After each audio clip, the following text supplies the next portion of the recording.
So in this video, we're going to talk about hybridization. Now, hybridization is kind of a hard idea to get your mind around, and it's kind of understandable. What happened was that Lewis theory for a long time was the big theory out there, is what everyone used to describe bonding, but there was a major limitation with it in that we couldn't actually describe the electronic structure. Now, what came out later was molecular orbital theory. Now, molecular orbital theory is a much bigger theory. It's a much more complete theory, but it's a much harder theory to work with. So Lewis theory, as you've seen in the previous videos, it's a lot of pencil and paper stuff. When you do molecular orbital theory, there's a lot of math that goes into it. So in efforts to keep Lewis theory kind of relevant in this regard, what we did was we took a lot of the general trends we saw with molecular orbital theory and tried to backwards apply them to Lewis theory. Now, what we're trying to get at with Lewis theory and hybridization is the shapes of the atomic orbitals that go into making the sigma bonds between atoms. So if we have something like carbon and it's bound to other atoms, we want to know the shapes of the orbitals that bound to the other atoms. And to do this, we need to figure out what atomic orbitals, S, P, and D, are being used to make those shapes. Now, to do this, we're going to go back to the AY notation. So in case you've forgotten, if we had something like water, H2O, we have oxygen, 2 hydrogens, 2 lone pairs on oxygen, and so this is AX2E2. So we have 2 X's, 2 hydrogen atoms, and 2 lone pairs, E2. The AY notation is that the subscript on Y is the sum of the subscripts on X and E. So it's going to be AY4.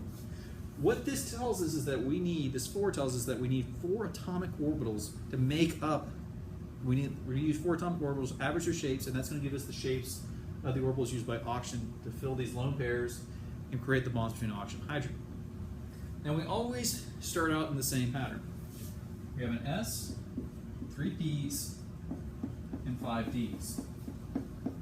And what we're going to do is we're going to start counting, starting at S. So we have 1, 2, 3, 4. We have a 4 on our Y, so this is where we're going to stop.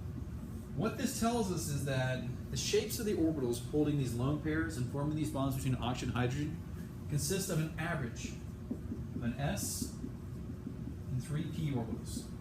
And this will give us what are called 4 sp3 hybridized orbitals.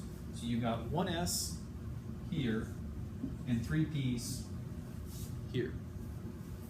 So another example. So if we had something like, what's a good one? Boron, or a BH3. We have boron, 1 hydrogen, 2 hydrogens, 3 hydrogens. And if we look at the AXE notation, this is AX3. So this is going to be the equivalent of an AY3. Go back to having S, P, P, up to 5 Ds. We need 3, so we do 1, 2, 3. This is where we're going to stop.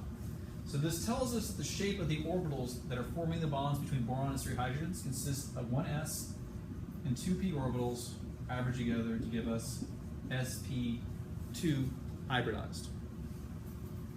All right, another example. Let's think it's a bit more complicated. Let's look at ethylene. Ethylene has this Lewis structure.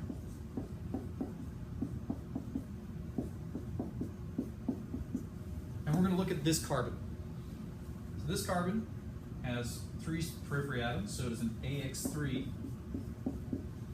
No lone pairs, so this tells us it's AY3, like the BH3. And once again, we write out our orbitals, S, P, P, D, D, D, D, and D. We have 3, so we need to do 1, 2, 3.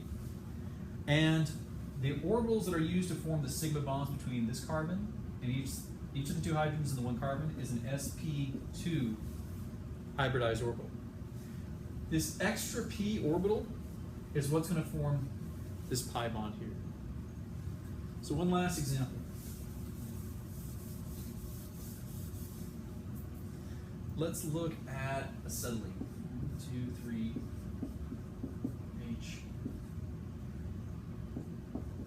H. Once again, we'll look at the carbon. The carbon has an AX2 notation, so this will give us a Y2. Write our orbitals, S, P, P, D, D, D, D. We only need 2. So this tells us that the orbitals that are used to form the bonds between carbon and hydrogen and the carbon and the other carbon are sp hybridized. Those other 2 p orbitals that carbon has, if you look at the periodic table, they're what's being used to to make up this triple bond.